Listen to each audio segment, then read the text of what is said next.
ደስ ብሎኛል እንደገና በዚህ ስፍራ በተለይ ደግሞ በወጣቶች ግብዣ መምጣት በመቻሌ በጣም ደስ ይለኛል።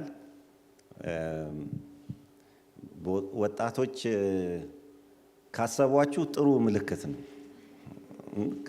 የሚሰሟችሁ ከሆነ ማለት ነው። በጣም ጥሩ ምልክት ነው እና ማን እንደደወለልኝ አላቅም። አንቺ ነሽ? ኦኬ። እና ርዕሱን ስትነግረኝ የምናገርበትን ርዕስ ስትነግረኝ በጣም ነው ደስ ያለኝ። በሁለት ምክንያት ነው ደስ ያለኝ። አንደኛው በጣም መናገር የምወድበት ርዕስ ስለሆነ ብዙ ቦታ እንደው አንዳንድ ጊዜ መልእክት ሳቀርብ እንደምንም ብዬ ወደ ተሰጠኝ ርዕስ አጋድላለሁ እና እንደዛ መታገል ሳያስፈልገኝ በርዕሱ ላይ ቀጥታ እንድናገር ስለተጋበዝኩ በዛ ደስተኛ ነኝ። ሁለተኛ ይሄ የምናገርበት ርዕስ ደግሞ የገባኝ ወይም ይገባኝ የጀመረው አሁን የጋበዙኝ ወጣቶች እንደነሱ ወይ ቲኔጀር ወይም ደግሞ በሃያዎቹ መጀመሪያ ላይ በነበርኩበት እድሜ ነው። ስለዚህ ወደ ኋላ ተመልሼ ይሄ ነገር እንዴት ነው የገባኝ በዛን ወቅት እንዴት ጌታ ገለጠልኝ ይሄንን እውነት ብዬ በደንብ እንዳስብም ለኔም ደግሞ እድል ሰጥቶኛል። ስለዚህ በእነዚህ በሁለቱ ምክንያቶች ደስተኛ ነኝ እና ቅድምም ሲነገር ነበረ ርዕሱ በቃ ኢየሱስን ማየት እና ደግሞ ለኢየሱስ ለጌታ መኖር በሚል ሐሳብ ላይ ነው እንድናገር የተጠየቅኩት። ስለዚህ እሱን ነው ዛሬ የምንካፈለው። ከሶስት ክፍሎች አንብበን ነው የምንጀምረው። ሰዓታችንም ስለሄደ ቶሎ ለማለት እሞክራለሁ። የመጀመሪያውን የምናነበው ከገላትያ ምዕራፍ 2 ቁጥር 20 ላይ አውጥተን ነው የምናነበው። እኔ በአዲሱ መደበኛ ትርጉም ነው የማነበው። ብዙ ጊዜ የምጠቀመው እሱን ስለሆነ መክራችኋለሁ እናንተም እሱን ብትጠቀሙ። በጣም በጥሩ አማርኛ ሐሳቡን ሳይለቅ ከበፊቱ ትርጉም የተተረጎመ መጽሐፍ ቅዱስ ስለሆነ በሱ ብትጠቀሙ ጥሩ ነው። ከዛ ሌሎች ሁለት ክፍሎች እናነብና ወደ ዋናው ሐሳብ እገባለሁ። 2:20 ላይ ገላትያ ምዕራፍ 2 ቁጥር 20 ላይ እንደዚህ ይላል፣ ከክርስቶስ ጋር ተሰቅያለሁ፣ ከእንግዲህ እኔ አልኖርም። ከክርስቶስ ጋር ተሰቅያለሁ፣ ከእንግዲህ እኔ አልኖርም። ነገር ግን ክርስቶስ በውስጤ ይኖራል። አሁንም በሥጋ የምኖረው ኑሮ በወደደኝና ስለ እኔ ራሱን አሳልፎ በሰጠው በእግዚአብሔር ልጅ ላይ ባለኝ እምነት ነው። የእግዚአብሔርን ጸጋ አላቃልልም። ጽድቅ በሕግ በኩል የሚገኝ ከሆነማ ክርስቶስ እንዲያው በከንቱ ሞተ ማለት ነዋ ይላል። ሁለተኛውን ከሁለተኛ ቆሮንቶስ ምዕራፍ 5 ላይ እናነባለን። ሁለተኛ ቆሮንቶስ ምዕራፍ 5 ከቁጥር 14 ጀምሮ ላንብበው። እንዲህ ይላል፣ የክርስቶስ ፍቅር ግድ ይለናልና ምክንያቱም አንዱ ስለ ሁሉ እንደሞተ እርግጠኞች ሆነናል። ከዚህም የተነሳ ሁሉ ሞተዋል። በሕይወት ያሉትም ለሞተላቸውና ከሙታን ለተነሳላቸው እንጂ ከእንግዲህ ለራሳቸው እንዳይኖሩ እርሱ ስለ ሁሉ ሞተ ይላል። ከዛ ደግሞ ሌላ ልጨምርላችሁ። አንደኛ ቆሮንቶስ ላይ ከምዕራፍ 15 ላይ ነው የማነበው ከቁጥር 9 ጀምሮ እንደዚህ ይላል፣ እኔ ከሐዋርያት ሁሉ የማንስ ሐዋርያ ተብዬ ልጠራ እንኳን የማይገባኝ ነኝ። ምክንያቱም የእግዚአብሔርን ቤተ ክርስቲያን አሳድጃለሁ። ነገር ግን በእግዚአብሔር ጸጋ አሁን የሆንሁትን ሆኛለሁ። ለእኔም የተሰጠኝ ጸጋ ከንቱ አልሆነም፣ እንዲያውም ከሁሉ በላይ በትጋት ሰርቻለሁ። ዳሩ ግን እኔ ሳልሆን ከእኔ ጋር ያለው የእግዚአብሔር ጸጋ ነው። እንግዲህ እኔም ሆንኩ እነርሱ የምንሰብከው ይህንኑ ነው፣ እናንተም ያመናችሁት ይህንኑ ነው ይላል። ስለዚህ ኖት አይ በት ክራይስት ይላል። የእንግሊዝኛውን በጣም ወደዋለሁ። እኔ ሳልሆን ማን ነው የሚኖረው አሁን በእኔ ውስጥ? ክርስቶስ ነው። ይሄ ነው ርዕሳችን። ስለዚህ ክርስቶስ እንዴት በእኛ ውስጥ ይኖራል በሚለው ሐሳብ ላይ ነው የምንነጋገረው። እንደ መግቢያ ጥቂት ነገር ላስታውሳችሁ፣ የማታውቁትን ነገር አይደለም፣ ግን በጣም አስፈላጊ ነገር ስለሆነ ነው የማስታውሳችሁ። እንግዲህ እንደምናውቀው የእግዚአብሔር ቃል በጣም በተደጋጋሚ እንደሚናገረው እግዚአብሔር ደስ የተሰኘው በልጁ በኢየሱስ ክርስቶስ ነው። ደስ የተሰኘው በልጁ በኢየሱስ ክርስቶስ ነው። ምናልባት እግዚአብሔር ከልጁ የተሻለ የሚያስደስተው ነገር እንዳለ ካሰብን የመጀመሪያው ማሳሰቢያ ይሄ ነው፣ የለም የሚል ነው። የለም፣ ከልጁ ውጪ እግዚአብሔርን ደስ ያሰኘ ሊያሰኝም የሚችል የለም። ስለዚህ እግዚአብሔር ደስታውን ያገኘው እና እግዚአብሔር የመጨረሻ የረካው በልጁ በኩል ነው። ይህንን በተለያየ እግዚአብሔር ቃል ውስጥ ማየት እንችላለን። ብዙ ጊዜ ይህንን ስናስብ የምናስበው እኛ በምድር ላይ መጥቶ በሰራው ስራ ምክንያት እግዚአብሔር በሱ የረካ ይመስለናል። እሱም ልክ ነው። ነገር ግን ከፊል እውነት ነው። እግዚአብሔር በልጁ ደስ የተሰኘው ዓለም ከመፈጠሩ በፊት ከጥንት ዘለዓለም እግዚአብሔር በልጁ ደስ ይለው ነበር፣ ተደስቷል። ስለዚህ ምን እንዳደረገ ታውቃላችሁ? እግዚአብሔር አብ በልጁ ደስ ስለተሰኘ ዓለማትን በማን ፈጠረ? በእርሱ በኩል ፈጠረ።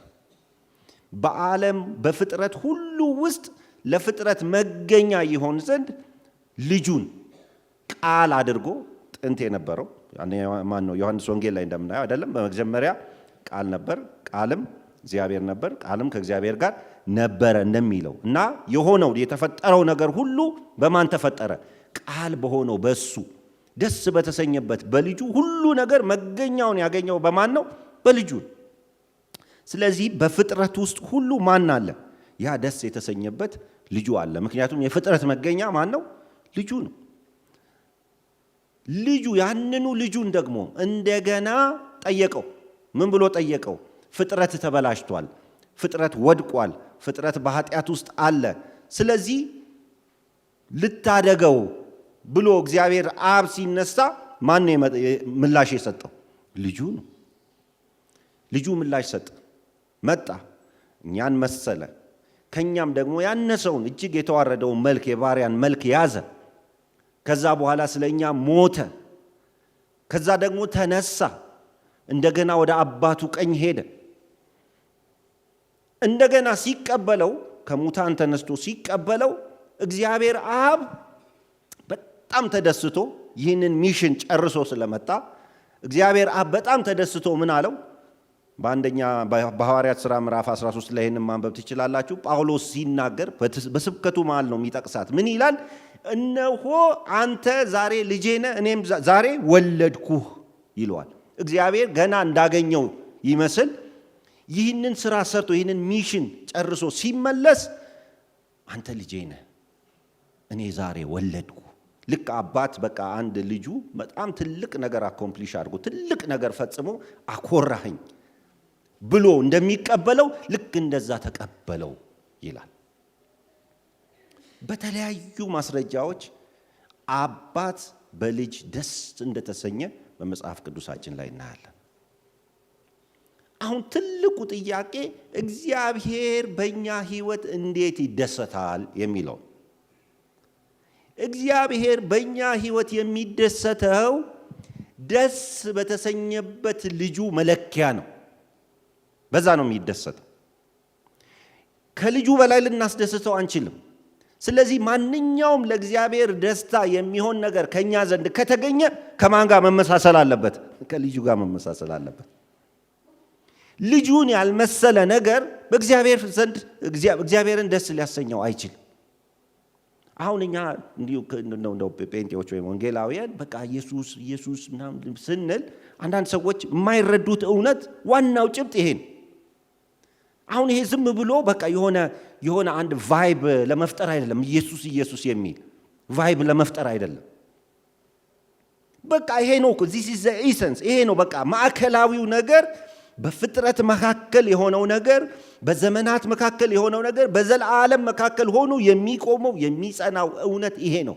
እግዚአብሔር የሚደሰተው የተደሰተው በልጁ እና በልጁ ብቻ፣ ሌላ ምንም ነገር የለም። አሁን ከዚህ ወጣችሁ ታዩ ብዙ አይነት ሃይማኖታዊ ልምምድ ታያላችሁ። በዛ ውስጥ የእግዚአብሔር ደስታ የለም። የእግዚአብሔር ደስታ ያለው በልጁ ብቻ።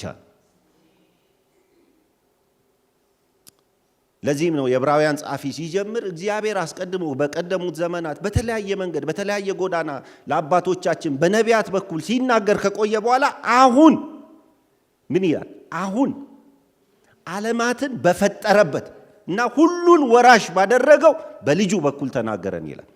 የመጨረሻ ንግግሩ ይሄን ብዙ ሞከረ፣ ተናገረና ከዚህ በኋላ ሌላ ንግግር መናገር እስካያስፈልገው ድረስ የመጨረሻ ጊዜ የተናገረው በልጁ በኢየሱስ ክርስቶስ። ይሄ እውነት ነው። ስለዚህም ነው ስለ ልጁ ሲመሰክር በቃ በእርሱ ደስ የሚለኝ የምወደው ልጄ እርሱ ነውና እርሱን ስሙት።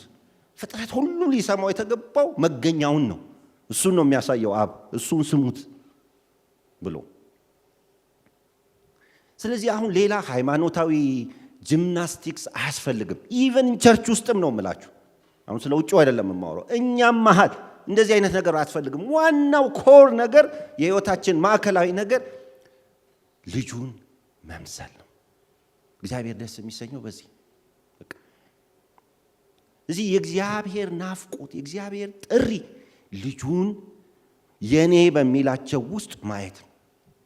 ጌታችን ኢየሱስ ክርስቶስ በማቴዎስ 7 ላይ እንደተናገረው እሱ ጌታ የሚለኝ ሁሉ እሱ የመንግስተ ሰማያት የሚወርስ አይደለም ብሎ ያንን በጣም ከባድ ንግግር ሲናገር እኮ አንዱ ነገር እኮ ይሄ ነው። በቃ በእግዚአብሔር ፊት ያለን ቫሊዴሽን፣ በእግዚአብሔር ፊት ያለን ተቀባይነት፣ በእግዚአብሔር ፊት ያለን ፓስ ልጁን መምሰላችን። የመልክ ጥያቄ በቃ በፍጥረት መካከል ያለው ትልቁ የእግዚአብሔር ፍላጎት መልኩን፣ የልጁን መልክ ማየት ነው። ለዚህም ነው የሮሜ ጸሐፊ እግዚአብሔርን ለሚወዱ እንደ ሐሳቡም ለተጠሩ ነገር ሁሉ ተያይዞ ለበጎ እንዲደረግላቸው እናውቃለን። ምንድነው ያ በጎ ነገር? መባረክ ነው ምናምን ነው አይደለም። ያ በጎ ነገር ምንድነው? ልጁ በብዙ ወንድሞች መካከል በኩር ይሆን ዘንድ አስቀድሞ ያወቃቸው የልጁን መልክ እንዲመስሉ አስቀድሞ ምን ብሏል? ወስኗል። ከፍጥረት በፊት ነው የወሰነው እግዚአብሔር። ሁሉ ነገር በልጁ እንዲታይ፣ በልጁ መልክ ነው የሚታይ። ምክንያቱም ልጁን ካላየበት በዛ ውስጥ እግዚአብሔር ደስ አይሰኝ። በመጨረሻስ ያለው ሐሳቡ እንደ ኤፌሶን ጸሐፊ እንደ ጳውሎስ ምንድን ነው? በመጨረሻም ሊገለጥ ያለው ሐሳቡ በልጁ በኢየሱስ ክርስቶስ ሁሉን ነገር ምን ለማለት ነው? ለመጠቅለል ነው። ፍጻሜ የሚሄዱ ፍጻሜው ትርጉም የሚያገኘው በሁሉም ነገር ውስጥ ክርስቶስ ሲታይ ነው። እግዚአብሔር የሚቀበለው ከሱ ጋር ዘላለም እንዲኖር የሚፈቅድለት የማንም መልክ ያለበትን? የልጁ መልክ ያለበትን። የዘላለም ሕይወት ስንል ጥልቅ ነገር ማለት እኮ አሁን ዝም ብሎ በቃ የሆነ የቸርች አባል መሆን፣ የሆነ ነገር ጨርሶ እምነት ማጽኛ ምናምን ጨርሶ አባል ሆኖ ምናምን መጨረስ አይደለም። ደቀ መዝሙር አገልጋይ ምናምን ትምህርት ተምሮ መጨረስ አይደለም። የልጁ መልክ ነው። that's our pass። የልጁ መልክ።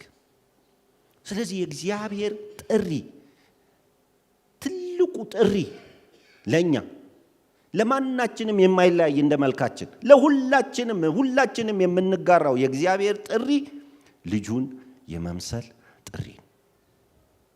ስለዚህ ህይወታችን በምንድን ነው የሚመዘነው? በየዕለቱ ወደዚህ መልክ እየመጣሁ ነው ወይ? ወደዚህ መልክ እያደግኩ ነው ወይ በሚለው ነው የሚለካው። በሌላ በምንም አይደለም። አሁን ትሬንድ የሚያደርገውን ነገር እየተከተልኩ ነው፣ ሰው የሚያውቀውን ነገር እያወቅኩ ነው ምናምን አይደለም።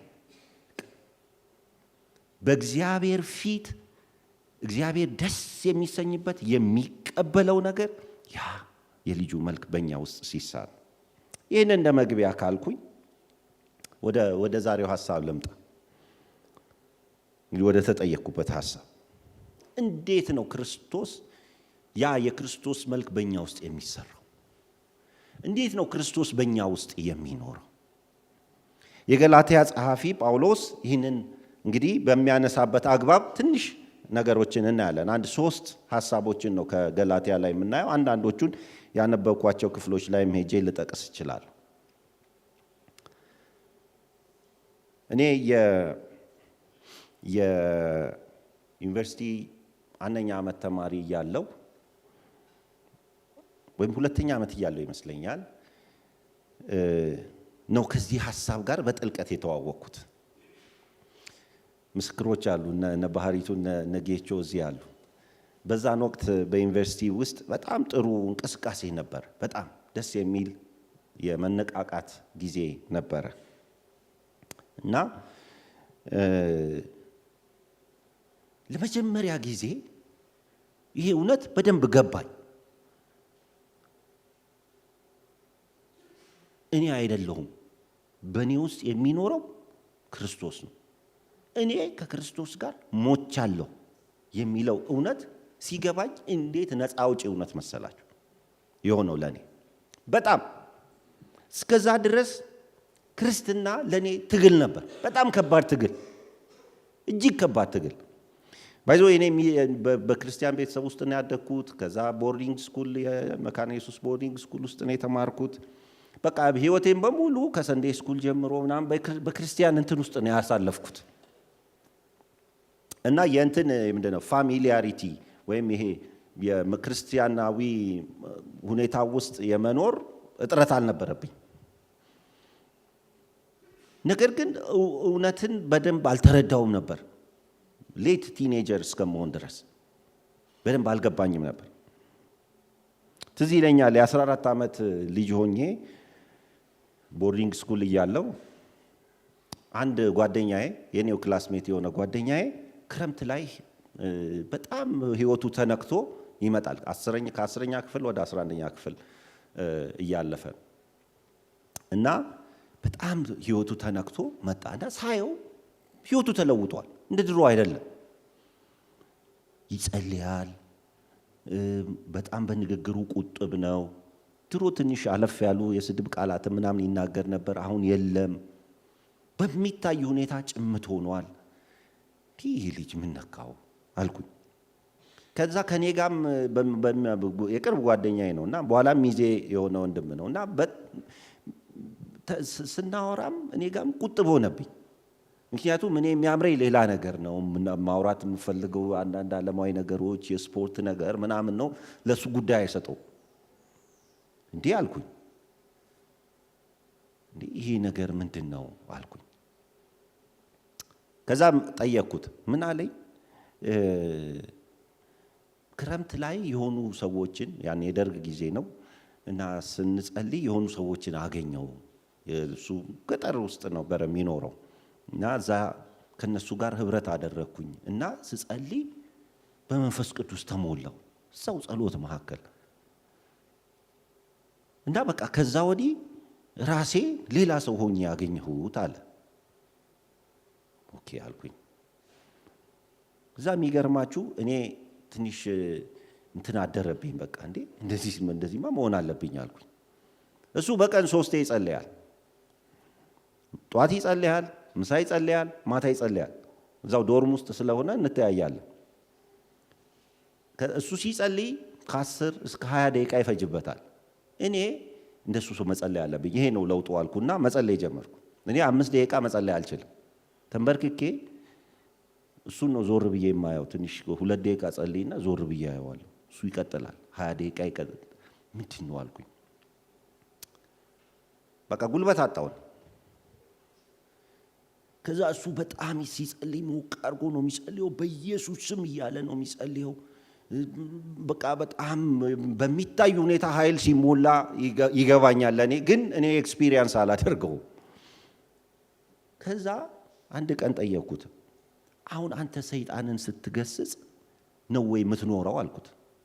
በህይወት ዘመን ሁሉ ሰይጣንን እየገሰጽክ ነው? እሱ በመንፈስ ቅዱስ ኃይል ሆኖ እየታየው የሚቃወመውን ነገር በደንብ እየገባው ነው የሚቃወመው። እኔ አልገባኝ። በእውነት ነው የምላችሁ። ከዛ በኋላ ክርስትና አልኩኝ። ከዚህ በኋላ በህይወት ዘመኔ ሁሉ ሰይጣንን እየገሰጽኩ ልኖር ነው አልኩኝ። እንግዲህ ትንሽ አይምሮዬም እንግዲህ ገና ስላልበሰለ ይሆናል። በቃ ህይወቴን በሙሉ ሰይጣንን እየገሰጽኩ ልኖር ነው። እንዴት አይነት ሸክም ነው እግዚአብሔር የሰጠን አልኩኝ። ስላልገባኝ ከዛን ጊዜ ጀምሮ በእውነት ነው የምላችሁ ለጸሎት ተጋለው ምን እላለሁ እዛ በፌሎሺፕ ውስጥ ምናምን በጣም ለመትጋት ሞክራለሁ። ግን ትግል ነው ለኔ። የዛን የፌሎሺፑን ምንድነው ኖርም እና መተዳደሪያ ለበላችሁ አከብራለሁ። ጸባየኛ ነኝ፣ ሌላ የወጣ ነገር የለኝም፣ በደንብ እንትን እላለሁ።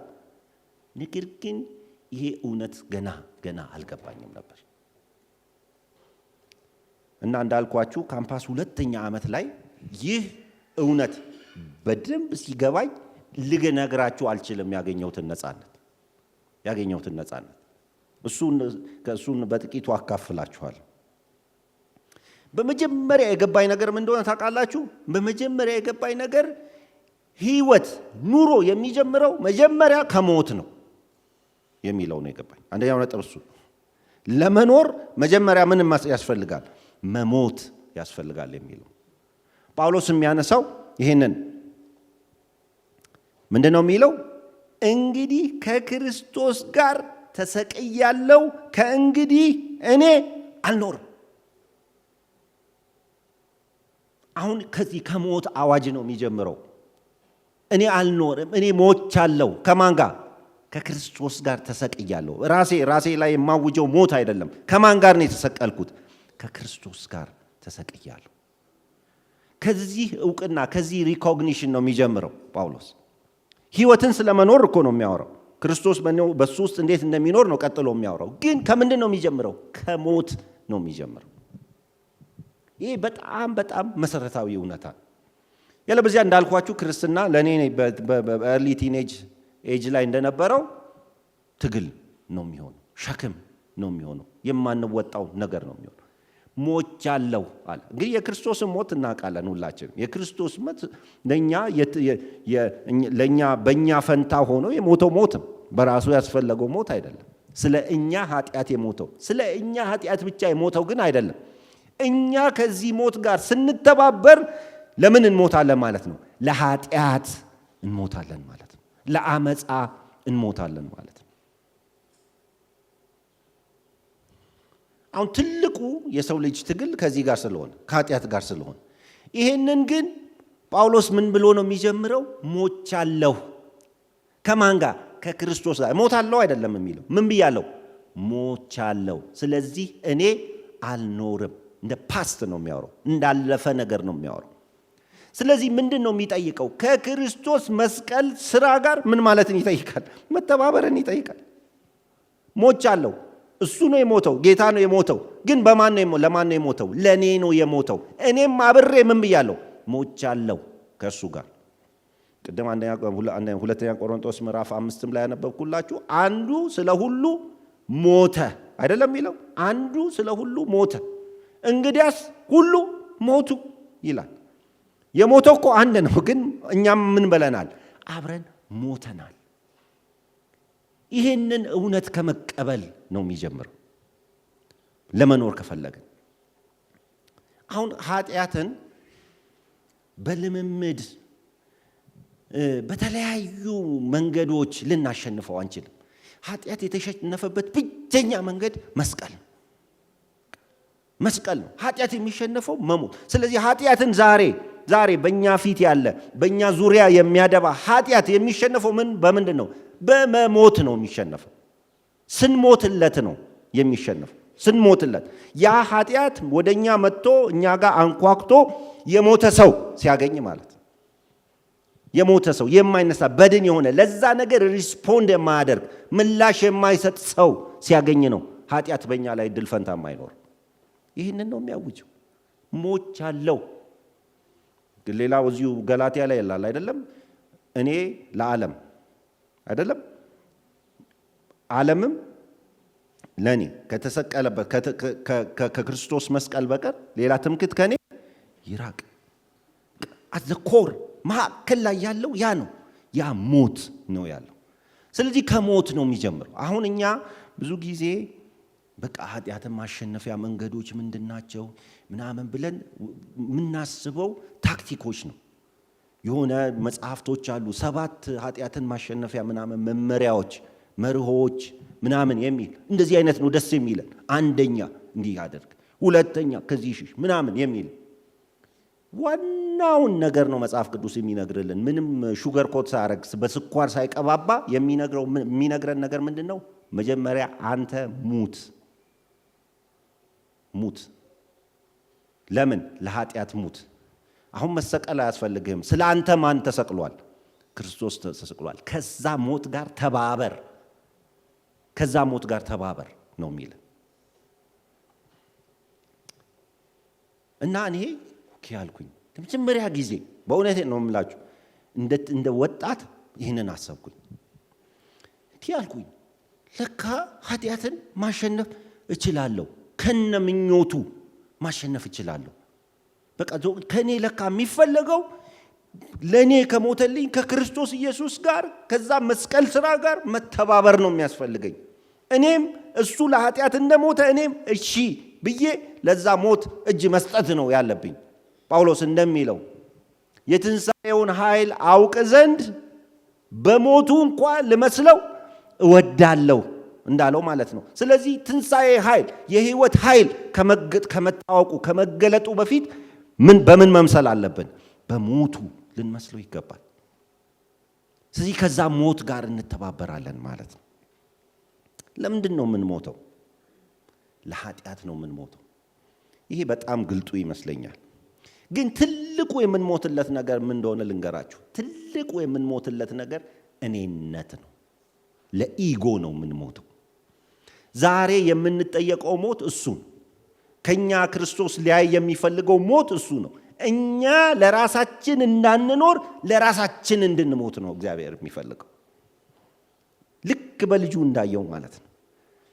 ልጁ ስለ አባት ደስታ በፊቱም ስላለው ክብር ሲል እንደሞተ ያንን ጽዋ በራሱ ፈቃድ እንደወሰደ እኛም እንዲሁ ኃጢአትን እምቢ እያልን አመፃን እምቢ እያልን ከሁሉ በላይ ደግሞ የእኔ የምንለውን የራሳችንን ፍላጎት እምቢ ብለን እንድንሞት ነው የሚፈልገው።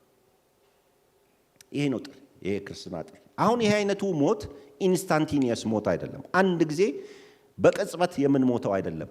የሂደት ሞት ነው። የሂደት ሞት ነው። አንዳንዶቻችሁ ይህን ጥያቄ አሁን ስናገር ልትጠይቁ ትችላላችሁ። እንዴት ነው ሞተው ትሉ ይሆናል። ለዚህም ነው ጌታ ዛሬ ማቲክ የተነበቡት ክፍሎች የሚያነሱት እሱን ይመስለኛል። በአንድም በሌላም መንገድ በእውነት የእኔ ደቀ መዝሙር ሊሆን የሚወድ ዕለት ዕለት ምኑን መስቀል ምንድን ነው ሪፕሬዘንት የሚያደርገው? መሞትን ነው አይደለም?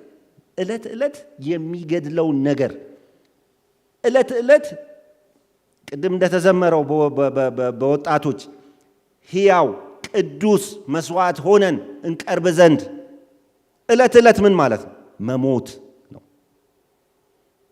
ስለዚህ ምን ይበል? መስቀሉን እያንዳንዱ ሰው የራሱን መስቀል ተሸክሞ ይከተል። አሁን በቃ ይሄ ነው። አሁን መስቀል ጌታ ሆይ መስቀል ስጠኝ ብሎ ጠዋትም ይዘምራል ይጸልያል? የለም። ግን ጌታ ያዘጋጀው የመስቀል መንገድ አለ ለእያንዳንዳችን። በእያንዳንዳችን ውስጥ ያለውን ሊሞት የተገባውን ነገር ጌታ ያውቃል። ስለዚህ ያዘጋጀዋል። አሁን ከኛ የሚጠየቀው ምንድን? ፈቃደኛ ሆነ ተባብረህ ይህንን መስቀል ተሸክመ የሞትን መንገድ ሂድ ነው የሚለው። እኔ በቤተ ክርስቲያን ውስጥ ቆይቻለሁ። አሁን የደመደምኩት ነገር ከ30 ምናምን ዓመታት በኋላ አንድ የደመደምኩት እውነት ምን እንደሆነ ታውቃላችሁ? በቤተ ክርስቲያን ውስጥ እጅግ ከባዱ ፈተና ድሮ ሰይጣን እንደሆነ ሰዎች ኃጢአት ምናምን እንደሆነ ብዙ አስብ ነበር። አሁን ቤተ ክርስቲያን ውስጥ ተከባድ እነዚህ ፈተናዎች አይደሉም እያልኩ አይደለም፣ ግን ትልቁ በቤተ ክርስቲያን ውስጥ ትልቁ ፈተና ያልሞተ ሰው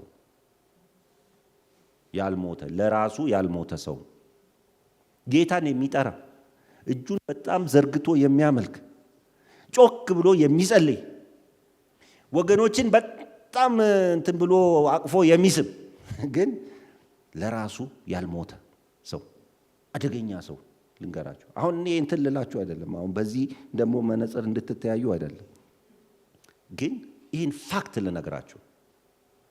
ጌታ በእኛ በጣም ደስ የሚሰኘው በልጁም እጅግ አብ ደስ የተሰኘው ይህንን መንገድ ስለመረጠ ነው። ይህንን የሞት መንገድ ስለመረጠ ነው። እግዚአብሔር ይህንን መንገድ ስንመርጥ በእውነት ነው የምላችሁ፣ ሌላ ምንም ከምናደርግለት ወጥተን ጮኸን ሰብከን ወንጌልን ከምንናገር ከየትኛውም ድርጊታችን በላይ ይህ መንገድ ይህንን የሞት መንገድ ስንመርጥ በዚህ እግዚአብሔር ደስ ይለዋል። እኔ የሚለው ከኛ ውስጥ እየተቀረፈ ሲሄድ ቺዝል እየተደረገ በየቀኑ ስለ ሌሎች ደስታ መኖር ስንጀምር፣ ሌሎችን ማስቀደም ስንጀምር፣ የኔ የሆነው ነገር የኔ ሆኖ ሳለ መብቴ ሆኖ ሳለ መተው ሲጀምር፣ እምቢ ስል ስተው አልፈልግም ስል ራስን ከማስደሰት በላይ ሌላው ሰው ቢደሰት ይመርጣል ስል እንደ አብርሃም ሲሆን ለሎጥ እንዳደረገው የትኛው ትፈልጋለህ? የትኛው ነው ለም? ይሄን ውሰድ፣ አንተ ማትመርጠውን እኔ ወስደዋለሁ ስል ማለት ነው መሞት። ይሄንን በየቀኑ ሂድበት፣ ይሄንን የሞት መንገድ ነው የሚለን የእግዚአብሔር ጥሪ። ይሄን አሁን ልጁን መምሰል ስላችሁ ቅድም ግላመረስ ነው አይደለም? ደስ ይላል። በቃ ልጁን መምሰል ስንዘምረው ምናምን ደስ ይላል። አሁን ልጁን መምሰል ለካ የሚጀምረው ከምንድን ነው? ከሞት ነው የሚጀምረው። ከመሞት ፔንፉል ነው ሞት። መስቀል ፔንፉል።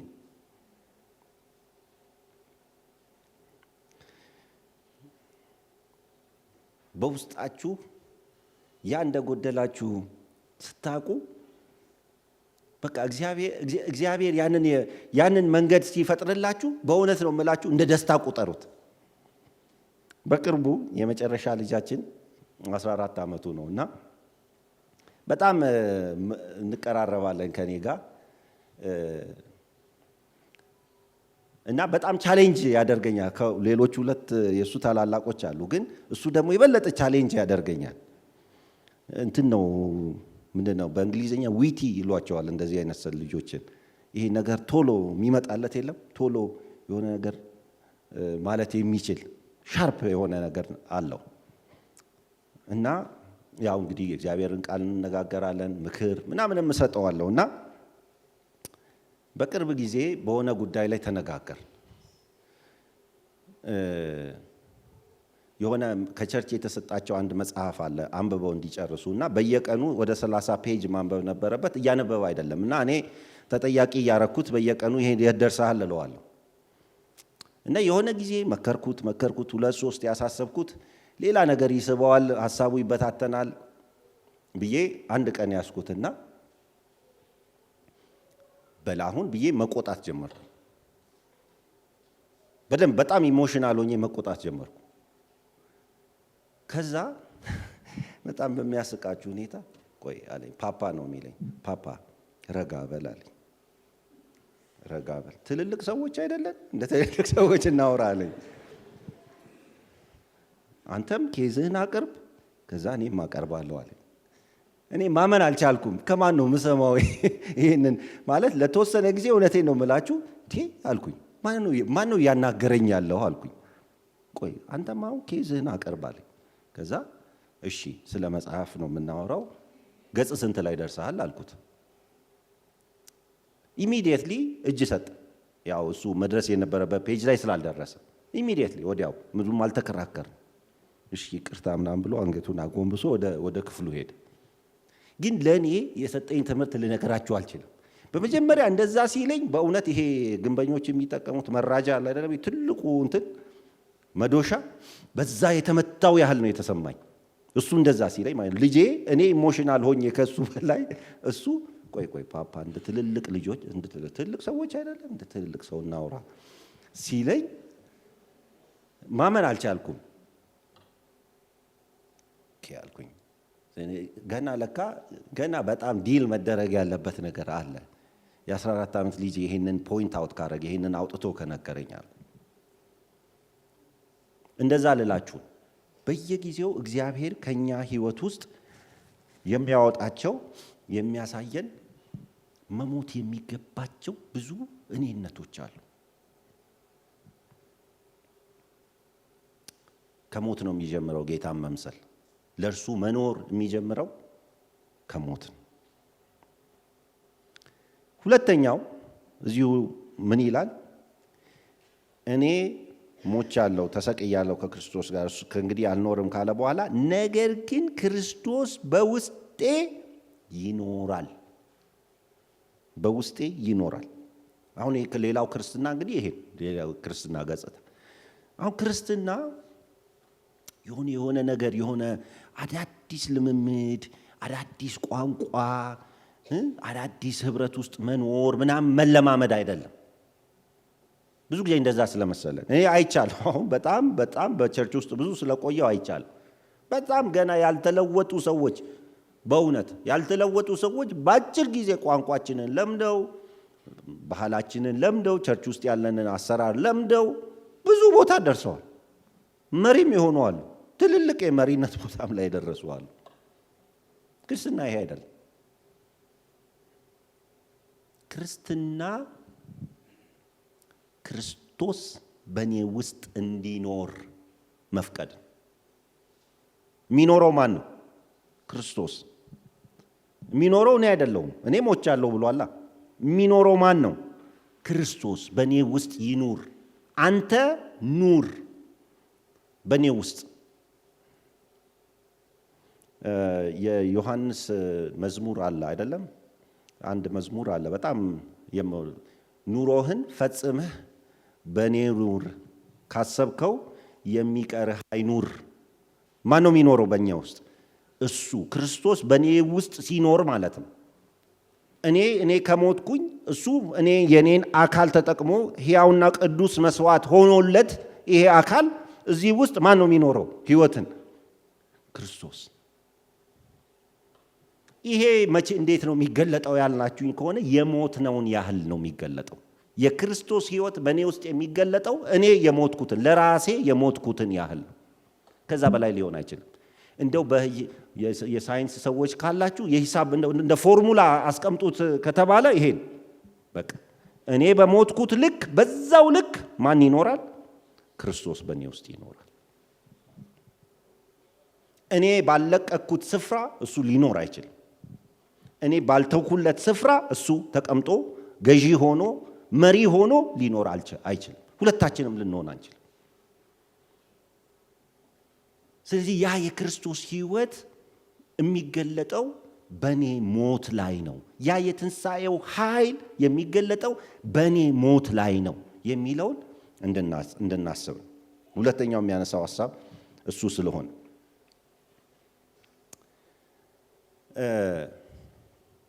ክርስቶስ በእኛ ውስጥ ሲኖር አንድ ጥሩ ምልክት አለ። እሱን ልናገርና ወደ ሶስተኛው ሀሳብ እሄዳለሁ። ክርስቶስ በእውነት በእናንተ ውስጥ እየኖረ እንደሆነ ማወቅ ከፈለጋችሁ በእናንተ ህይወት ውስጥ ሁለት ነገሮች ይሆናሉ። ተቃራኒ ነገሮች ናቸው፣ ግን ይሆናሉ። በእርግጥ በእውነት የክርስቶስ የህይወት ሽታ የህይወት መዓዛ ከእናንተ ህይወት የሚወጣ ከሆነ ህይወትን የሚቀበሉ ሰዎች ህይወት ያሸታሉ፣ የሚሰናከሉ ሰዎች ሞትን ያሸታሉ። ይሄ ነው የሚሆነው። ማለት ባጭሩ ልዩነት ታመጣላችሁ። እናንተ የክርስቶስን ህይወት መግለጥ ስትጀምሩ በአካባቢያችሁ ያለው ኢንቫይሮንመንት ዝም ብሎ ታዛቢ ሆኖ ሊያያችሁ አይችልም። ታዛቢ ሆኖ ሊያያችሁ አይችልም። ምላሽ ይሰጣል። ወይ ከዛ ህይወት ጋር በመተባበር ምላሽ ይሰጣል፣ ወይም ደግሞ በመቃወም ምላሽ ይሰጣል። እንደዛ ነው የሚሆነው። ቅድም ያልኳችሁ እዛ ሃይ ስኩል በነበርንበት ጊዜ በቃ ትንንሽ ልጆች 15 16 ዓመት 14 ዓመት የሚሆነ ልጆች መጸለይ ጀመር። በጣም ስንጸልይ በእግዚአብሔር በመካከላችን መነቃቃት ፈጠር። በጣም በቃ ከምናስበው በላይ ጸሎት ሁሉም ሰው ጸሎት ይላል። መመስከር ጀመር። ከዛ ትዝ ይለኛል አንድ በማዕከላችን እዛው ክላስሜታችን የነበረ ሙስሊም ልጅ ነበር፣ የመቀሌ ልጅ። ምን አለን? እናንተ ልጆች አለ፣ የኔ ክላስሜት ነው፣ እንዲያውም የቅርብ ጓደኛዬ ነበር፣ አብረን በጣም የምናጠና ጓደኛዬ ነበር። እናንተ አለን ይሄንን ግቢ ለሁለት ከፈላችሁታል። እኔ በእውነት የዛን ጊዜ የእግዚአብሔርን ቃል አላቅም። ሐዋርያት ሥራ ላይ እንደዚህ የሚል አለ አይደለም? ግን እኔ ስለማላቅ ምን ማለት ነው አልኩት። በቃ እኮ ግልጽ ነው። አሁን የእናንተ ወገን አለ፣ ከእናንተ ተቃራኒ የሆነ ወገን አለ አለኝ። አሁን ከእናንተ ተቃራኒ የሆነ ወገን አለ ሲል ሙስሊሞቹን ብቻ ማለቱ አይደለም። ሌላውም በቃ በስመ ክርስትናም የሚኖረውም ዓለማዊውም ሁሉም ጌታን የማያውቀውም ሁሉንም ሙስሊሙንም አንድ ላይ ጨፍልቆ በዚህ ያስቀመጠ፣ እኛን በዚህ ያስቀመጠ። ለመጀመሪያ ጊዜ ስናፕ ያደረኩት የነቃሁት ያኔ ነው። ኦኬ አልኩኝ። ልካ ኢየሱስ መታየት ሲጀምር፣ መገለጥ ሲጀምር፣ የእሱ ህይወት ከኛ መውጣት ሲጀምር ኢንቫይሮንመንቱ በደንብ ሴንስ ያደርገዋል፣ ይገባዋል። አንድ በጣም የሚወደው ሰው በቅርቡ እንደዚህ አለ። ዓለም አሁን የምትፈልገው ዓለም ይህን ቦታ እዚህ ቦታ ተናግሬውና የደገምኩት ከሆነ ይቅር ትሉኛላችሁ። ኮካኮላ ለምሳሌ በተለያየ ብራንድ አለው አይደለም? ኮካኮላ ፕሮፐር የሚባለው አለ። አይ ቲንክ አሁን እኛ ሀገር ኮካኮላ ዳይት ኮክ የሚል አለ አይደለም? ይሄ ስኳር ምናምን የሌለበት ደግሞ ለብቻው ዳይት ኮክ የሚል አለ። ጣዕሙ ምናምን ተመሳሳይ ነው። ውስጡ ምኑን አውጥተው ነው? ይሄ ስኳር ይዘቱን አውጥተው ነው ዳይት ኮክ ይሉታል። ወይም ኮክ ዚሮ ደግሞ የሚባላል እና የተለያየ የኮካ ብራንድ አለ። ኮካኮላ ማለት ነው። አሁን ዓለም የምትፈልገው ምናልባት ኮካኮላ ከሆነ እኛ ኮክ ዳይት እንድንሆን በጣም ተቀራራቢው እንድንሆን አይደለም የሚፈለገው። ምክንያቱም ዓለም ዲስቲንክት የሆነ የተለየ በእውነት ያንን በውስጧ ያለውን ጨለማ በንጽጽር የሚያሳያት በኮንትራስት ማለት ነው የሚያሳያት ትፈልጋለች እንጂ የሚቀራረብና አብሯት የሚሄድ አይደለም የምትፈልገው። የኛ ህይወት እንደዛ ተቃራኒ ቆሞ ጨለማ እዚህ ካለ ብርሃን ሆነን ስናሳይ ማለት ነው። የክርስቶስ ህይወት በእኛ ውስጥ ሲገለጥ ይሄ ነው የሚሆን። ኢንቫይሮንመንታችን በደንብ ያውቀዋል። አካባቢያችን በደንብ ነው የሚያውቀው። አይቶ ሊወደው ይችላል፣ አይቶ ደግሞ ሊቃወመው ይችላል። ምላሹ ያው እንዳለው ጳውሎስ እንዳለው አይደለም? ለሚሞቱ የምንድነን? የሞት ሽታ፣ ለሚድኑ ደግሞ የህይወት ሽታ ነን። ራሱ ኢየሱስ የማዕዘን ራስ ድንጋይ የተናቀው ግንበኞች የናቁት የማዕዘን ራስ፣ አንዳንዱ በሱ ሚድን አለ፣ በሱ ምን የሚላል ይሰናከላል። ይሄ ነው የሚሆን። ያ የክርስቶስ ህይወት ሲገለጥ ይሄ ይሆነ። ቅድም ስትዘምሩ ወጣቶች እያሰብኩ ነበር።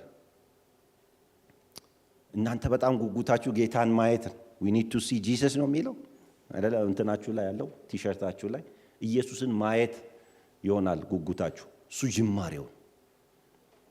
ዓለም የምትፈልገው ምን እንደሆነ ታውቃላችሁ?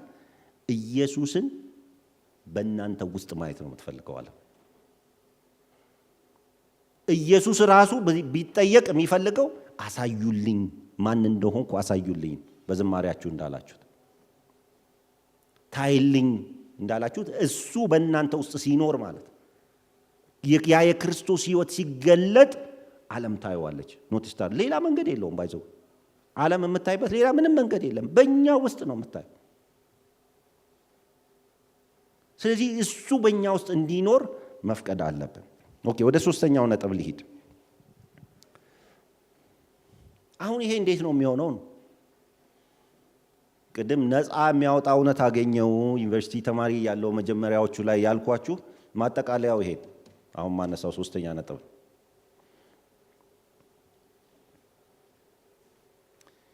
መሞትም የክርስቶስንም ህይወት መግለጥም የሚቻለው በእግዚአብሔር ጸጋ ነው። that's the good news። ትልቁ መልካም ዜና እሱ ነው። ይሄ ሁሉ የሚሆነው በማን ነው? በእግዚአብሔር ጸጋን በእግዚአብሔር ጸጋን። አንድ ጊዜ የዩኒቨርሲቲ ተማሪዎች እያለን መሪዎች የአመታዊ ሪትሪት አለ ወይም በየሴሚስተሩ የሚደረግ ሪትሪት አለ እና የዛን ሰሞን እኔ ጸጋ የሚለው ነገር ገብቶኝ በቃ ክንፍ አውጥቼ እየበረርኩ ጸጋ የሚለው ሐሳብ ገብቶኝ ከዛ እንደዚህ ሪትሪት ፕሮግራም ነው። ምሳ ሰዓት ደርሶ ተሰልፈን ቆመን ስለ ጸጋ እያወራን እኔ በቃ ላገኘሁት ሁሉ በቃ የጸጋ ጸጋ ጸጋ ጸጋ ነው ማወር በቃ እግዚአብሔር ኃይል የሚያስችል የሚያስክድ ሰዎችን ሁሉ ይሄ ቲቶ 2 ምዕራፍ 2 ቁጥር 11 ላይ ያለው ማለት ነው አይደለም? ሰዎችን ሁሉ የሚያድን እግዚአብሔር ጸጋ ተገልጧል። ያ ጸጋ ዓለማዊ ምኞትን ክደን አይደለም እግዚአብሔርን በመምሰል በጽድቅ በቅድስና እንድንኖር በአሁኑ ዘመን ምን ይለናል? ያስተምረናል የሚለውን በቃ ተናግሬ አልጨረስም። በቃ በጣም በፓሽኔት ሆኜ ነው ማወራው። ከዛ እንዲህ ተሰልፈን እያለ ከአንድ ወንድም ጋር ከፊትና ከኋላ ካሉ ወንድሞች ጋር እያወራን እኔ አንድ ነገር እርግጠኛ ነኝ አልኩኝ። ለምሳሌ እኔ ጌታን አልክደውም አልኩኝ።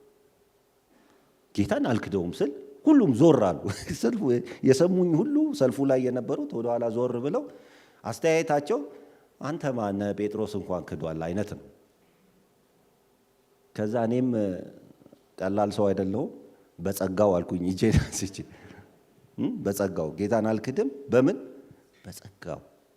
አሁን ይሄ የእንትን ንግግር ይመስላል፣ ግን ጳውሎስ ኤግዛክትሊ የኖረው ህይወት ይሄን ነው የሚያሳይ። ሙሽሮች ሲጋቡ ቃል ኪዳን ይሰጣጡና ምን ይላሉ? በእግዚአብሔር ጸጋ ይላል። ቄሶች፣ ወንጌላውያን ኦርዲኔሽን ሲመታቸው ቀን ብዙ ቃል ኪዳን ይገቡና በማን ይላሉ? በእግዚአብሔር ጸጋ ይላሉ። አሁን ይቺ ማጣፈጫ አይደለችም፣ ማጣፈጫ አይደለም። ልንገራችሁ፣ ጳውሎስ ቅድም ያነበብኩላችሁ አንደኛ ቆሮንቶስ ምዕራፍ 15 ላይ የሚናገረው ነገር የሚገርም። እኔ ከሐዋርያት ሁሉ እጅግ የማንስ ሰው ነበርኩ። ስለምን ምክንያት? ቤተ ክርስቲያንን አሳድድ ስለነበረ። ነገር ግን እግዚአብሔር እንደዚህ ከንቱ የሆንኩትን እንደ ጭንጋፍ የምሆነውን ሰው ጠራኝ። ከዛ በኋላ በጣም ደከምኩ፣ ለቤተ ክርስቲያን ደከምኩ፣ ወንጌልን በመስበክ ቤተ ክርስቲያንን በመትከል ደከምኩ። ድካሜ ደግሞ ከሌሎች ከጌታ ጋር ከነበሩ ሐዋርያት ሁሉ ይበልጣል ብሎ በድፍረት ይናገር። ከዛ አሁን የሆንኩት በእግዚአብሔር ጸጋ ነው። I am what I am by the grace of God። በእግዚአብሔር ጸጋ። አሁን ጳውሎስ ደክሟል፣ ተገርፏል፣ ተሰዷል። በማያውቀው ሕዝብ ቋንቋውን ባህሉን በማያውቀው ሕዝብ እየሄደ ወንጌልን ተናግሯል። እጅግ የሚያስደንቀኝ ሰው።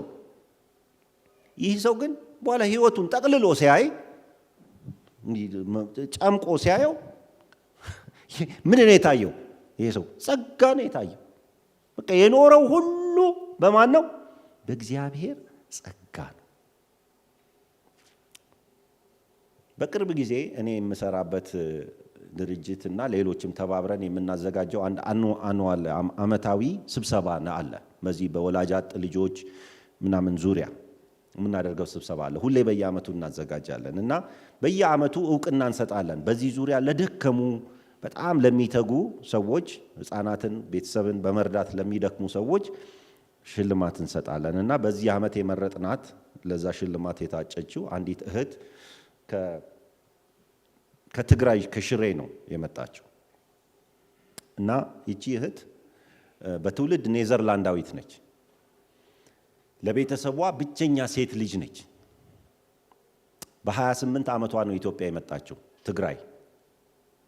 እንዲሁ የመጣችው ነርስ ስለነበረች እስኪ በዚህ በሜዲካል ፊልድ በነርስነት እየሰራው ምናልባት ጌታን የማገለግልበት እድል አጋጣሚ ካገኘው ብላ ነው የመጣችው።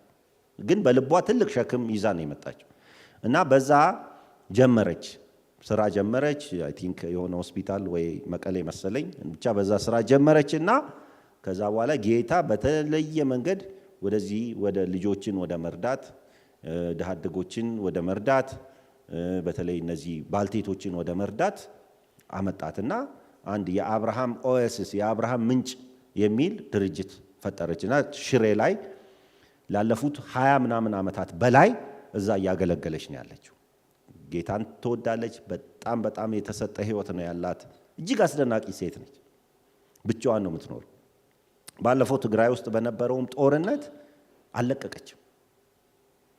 ኤምባሲው እዚህ ያለው የኔዘርላንድ ኤምባሲ አውሮፕላን ቻርተርድ አውሮፕላን ልኮ እንድትወጣ ከዛ እንድትወጣ ልንልክልሽ ተዘጋጅተናል ተብሎ ተደውሎላት አልወጣም ብላ 20 ዓመት ከዚህ ህዝብ ጋር ኖር ያለው ብዙ ሰዎችን ሳገለግል ነበረ።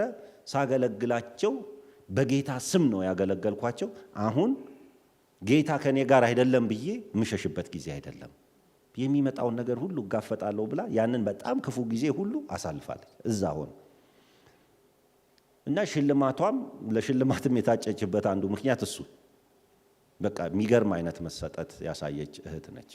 እና ደግሞ በጣም ውጤታማ ስራ በእውነት እዛ አሁን ላለው እዛ አካባቢ ላለውም ህዝብ ትልቅ ተስፋ የሆነች በቃ እንደ ብርሃን የሆነች በዛ ጨለማ ስፍራ በጣም በጣም ትልቅ ብርሃን የሆነች ነች። እና ብዙ ነገር አይታለች። ግን በቃ ሰዎች ደግሞ እሷ ውስጥ በሚያዩት ነገር እየተበረታቱ እቺ ሴት ከሌላ ሀገር መጣ እንደዚህ በእግዚአብሔር ታምና ይህንን ማድረግ ከቻለች በቃ እኛማ ምን የሀገራችን ሆኖ እያሉ በጣም ብዙዎች እየተወቀሱ ሁሉ በእሷ ህይወት እንዲጸኑ ለብዙ ሰዎች ጌታን መቀበል ምክንያት ሆናለች። ከዛ ሰጠናት እውቅና ስጦታ ምናምን ሰጠናት። ከዛ በኋላ ተናገሪ ብለን እስኪ ምንድነው ሐሳብሽ ብለን ማይኩን ስንሰጣት በጣም የሚገርም ንግግር ተናገረች። አሁን እኔ ይህንን ህይወት ስትነግሩኝ አሁን ስለኔ የተወራውን ኢቭን ቪዲዮም ተሰርቷል፣ ዶክመንተሪም ተሰርቷል ስለሷ ህይወት ምናምን እና ይህንን ስትነግሩኝ እኔ እዚህ ውስጥ ራሴን አጣሁት አለች። ምክንያቱም አንድም ቀን አለች አንድም ቀን የራሴን ስራ እንደምሰራ ተሰምቶኝ አያውቅም። በራሴ ኃይል እንደምሰራው አንድም ቀን ተሰምቶኝ አያውቅም። የእግዚአብሔር ስራ ነው፣ እግዚአብሔር ይሰራዋል የሚል እምነት ኖሮኝ በቃ በሱ ላይ ሁሉን ነገር ትቼ ነው እየኖርኩ ያለሁት። አንድም ቀን ለወንጌል ዋጋ እንደከፈልኩ በቃ ሳታገባ እንግዲህ ለቤተሰቧ ብቸኛ ሴት ነች። ቤተሰብ ሳልመሰረት ምናምን ብዬ አንድ ቀን አስቤ አላቅም ማለት። የዚህ ሚስጥሩ ምንድነው ታውቃላችሁ አለችን። ለጉባኤው ነው የምትጠይቀው። የዚህ ሚስጥሩ ይሄን ሁሉ ያደረኩት በእግዚአብሔር ጸጋ ነው አለች። በቃ በህይወታችሁ የሚሆነው ነገር እናንተ ስለ ራሳችሁ ከምታውቁት አቅም ችሎታ በላይ ከሆነ የእግዚአብሔር ጸጋ እየሰራ ነው ማለት ነው። የእግዚአብሔር ጸጋ እየሰራ ነው። ጥሪው ወደዚህ ነው። አሁን እግዚአብሔር ምን እንደሆነ በጣም የሚያስደንቅ እኮ አምላክ ነው። በሰማይ ሆኖ እንዲሁንልኝ የሚለው አምላክ እንዲሁንልኝ እንደዚህ አይነት ህይወት ኑርልኝ ልጄን ምሰልልኝ የሚለው አምላክ አሁን ደግሞ ዞሮ መጥቶ በእኛ ውስጥ አድሮ ደግሞ ያንኑ መልክ በራሱ ጸጋ የሚሰራ አምላክ ሆኗል። ህግ ሰጪም ነው፣ በእኛ ውስጥ ሆኖ ህግ ጠባቂም። የእግዚአብሔር ጸጋ ማለት ይሄ ነው። ክርስትናን እንዲህ ስንረዳው በእውነት ነው የምላችሁ ትግል መሆኑ ያቆም። መልእክቴን በተለይ ለወጣቶች በመናገር ነው የምጨርሰው። ቅድም እህቴ ቤቲም ብዙ ትል ነበር። ይሄ በጣም ከባድ ዘመን፣ ብዙ ትኩረታችሁን የሚፈልጉ ነገሮች ወደ እናንተ እንደ ጎርፍ የሚመጡበት አስቸጋሪ ዘመን እንደሆነ እረዳለሁ። እኔም ልጆቼ ከብዙዎቻችሁ እድሜ ጋር ተመሳሳይ ናቸው። ነገር ግን አንድ የማይሻር እውነት ልንገራችሁ። በዘመናት የማያረጅ ሲቪላይዜሽን ወይም ምንድነው ስልጣኔ፣ ኤአይ፣ ሌላም ከኤአይ በኋላ የሚመጣም ሌላ ነገር ካለ የማይቀይረው እውነት ልንገራችሁ። ያ እውነት ምን እንደሆነ ታውቃላችሁ? የእናንተ የህይወት ትርጉም፣ የተቀባይነታችሁ ትርጉም ያለው በጌታ በኢየሱስ ብቻ ነው። ይሄ ታይምለስ እውነት ነው። ዘመን የማይሽረው እውነት ነው። ትልቁ በህይወታችሁ the most important በጣም አስፈላጊው ልታገኙት የምትችሉት ትልቁ አፕሩቫል የሚመጣው ከእግዚአብሔር ትልቁ ወሪ አሁን አካባቢያችሁ ጓደኛችሁ ሶሻል ሚዲያው ምኑ የሚለው ይገባኝ መጨረሻ ትልቁ አፕሩቫል ተቀባይነት ከእግዚአብሔር ነው የሚገኘው። እግዚአብሔር ደግሞ እንዴት እንደሚቀበላችሁ ታውቃላችሁ? በልዩ ብቻ ነው የሚቀበልን። ማናችንንም ለወጣቶች ብቻ አይደለም ይሄ ማናችንንም የተቀበለን የሚቀበለንም ወደፊት ስለ ልጁ ሲል ነው። ይሄ ነው በቃ ታይምለስ እውነት የማይሻር እውነት ይሄ ነው። እኔ ለልጆቼ ይሄንን ነው ሁሌ የምነግራቸው። ዶንት ሲክ አፕሩቫል በቃ ከሌላ ቦታ ሌላ ተቀባይነት ለማግኘት አትሞክሩ። the most important በቃ ትልቁ ተቀባይነት በጌታ በኢየሱስ ክርስቶስ ያገኛችሁት ነው። እግዚአብሔር አብ ተቀብሏችኋል። what else ከዚህ በላይ ምን ይፈልጋል? እኔ ምናልባት በጣም ከእግዚአብሔር በታች ሚስቴ ስለተቀበለችኝ ደስ ይለኛል። መትዛት ሰከንደሪ ምናልባት በጣም የምንቀርባቸው ሰዎች እንዲቀበሉን ነው ዲዮን ሰከንደሪ። ትልቁ ተቀባይነታችን ሆኗል፣ ተፈጽሟል። አሁን በቃ ያንን ህይወት እንኑር። በቃ እለት በርደናችን ሸክማችን ይሄ ይሁን። በቃ ይሄ የተቀበለኝ በክርስቶስ የተቀበለኝ ለርሱ እንዴት እኖርለታለሁ? ቀደም ሁለተኛ ቆሮንቶስ ምዕራፍ 5 አንዱ ስለ ሁሉ ሞተ፣ እንግዲያስ ሁሉ ሞቱ። ከዚህ በኋላ በህይወት በስጋ ያሉት ከእንግዲህ በኋላ ለራሳቸው እንዳይኖሩ አንዱ ስለ ሁሉ ሞተ። this your calling ጥሪያችን ይሄ ነው። ጨርሶታል እሱ። አሁን እሱ እኔ ለእናንተ ኖርኩኝ፣ አሁን ደግሞ እናንተ ለማን ኑሩ? ለኔ ኑሩ። ለኔ ኑሩም ሲል በግላ በኃይላችሁ አይደለም ያለው፣ ጸጋ ሰጣችሁ። እኔ እናንተ ውስጥ ሆኜ ኖረዋለሁ ያንን ኑሮ። ስለዚህ ይህንን ሰውነት ሕያው ቅዱስ መስዋዕት አድርጋችሁ አቅርቡ። that's the only demand ብቸኛው እግዚአብሔር የሚጠይቀን ነገር እሱ። ያ ማለት ቅድም ያልኳችሁ ነው መሞት። በቃ ያ ሕያው ቅዱስ መስዋዕት ምናምን ልክ ነው እንዘምረዋለን፣ ደስ ይላል። ግን ሕያው ቅዱስ መስዋዕት ሆኖ የሚቀርበው ምንድን ነው? መስዋዕት አይደል? መስዋዕት is painful መስዋዕት ነው።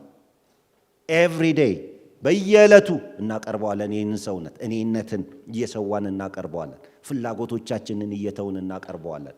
በዛው ልክ ያ የክርስቶስ ሕይወት በእኛ ውስጥ ይሰራል። ይሄ ሁሉ ደግሞ የሚሆነው በጸጋው ነው። ክብር ለእግዚአብሔር ይሁን። እንጸልይ። አባት ሆይ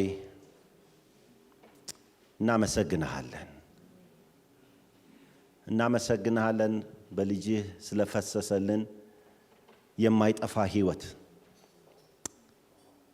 አባት ሆይ እናመሰግንሃለን ባንተ ዘንድ ከልጅህ የተነሳ ስላገኘነው ተቀባይነት። እሱ በእኛ ውስጥ ይኖር ዘንድ እኛ ከእርሱ ጋር አብረን ስለሞትን ይህ ይሆን ዘንድ ስለፈቀድክ፣ አንድያ ልጅህን ለመስጠት ስለወደድክ ስለፈቀድክ ይህ ሆኗል። ስለዚህ ታላቅ ስጦታ እናመሰግንሃለን።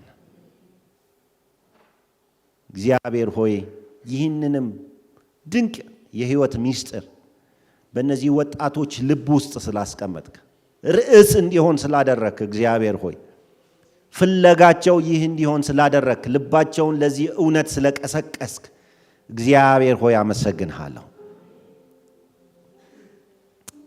እግዚአብሔር ሆይ በዚህ በጨለማ ዘመን በጨለማ ትውልድ መካከል ለአንተ እንደ ከዋክብት እንዲያበሩ ጌታ እግዚአብሔር ሆይ ስለዚህ ሕይወት ልታሳስባቸው ስለወደድክ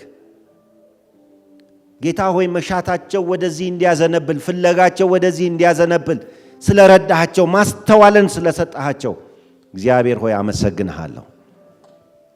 እግዚአብሔር ሆይ በልባቸው እንደተቀመጠ እስከ ፍጻሜው ድረስ ጌታ ሆይ ይህ ዋና ጉዳይ ሆኖ እንዲሄድ እግዚአብሔር ሆይ በእውነት በዚህ ሸክም ብዙዎችን እንዲወርሱ ጌታ ሆይ እንዲበዙ፣ እንዲያፈሩ በዚህ ስፍራ ታላቅ እንቅስቃሴ እንዲሆን እግዚአብሔር ሆይ በኢየሱስ ስም እጸልያለሁ።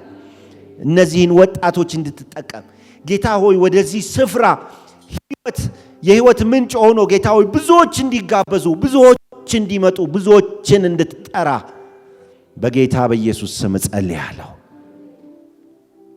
የህይወት መፍለቂያ ስፍራ ይሁን ጌታ ሆይ ክርስቶስን እንደዘመሩት የሚያሳዩበት ስፍራ ይሁን።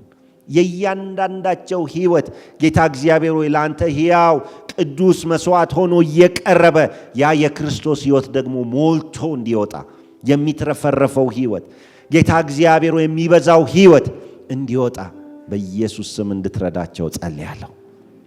ይህንን ቃል ለሰማን ሁሉ ያንተ ጸጋ ይብዛልን። ስለ ሁሉ ተመስገን። በጌታ በኢየሱስ ስም አሜን።